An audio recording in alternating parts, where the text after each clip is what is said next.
Kobe para spotted partying with South African singer Tyla.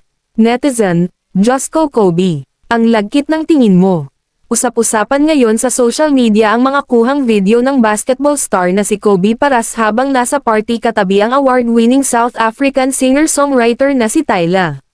Kuha ang mga video sa after party ng We Wanna Party Asia Tour concert ni Tyla sa Pilipinas noong Miyerkules, December 3, 2025, na ginanap sa isang bar sa Bonifacio Global City sa Taguig.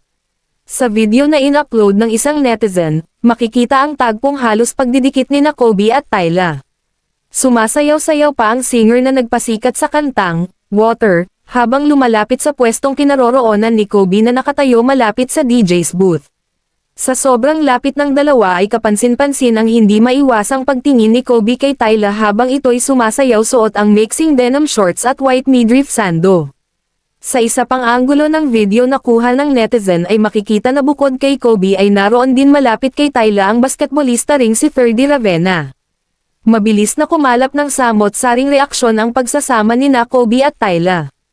Marami ang nakapansin saan nila'y malagkit na tingin ng sikat na basketballista sa international singer. Komento ng isang netizen na nakapanood sa video, Diyos ko Kobe, ang lagkit ng tingin mo.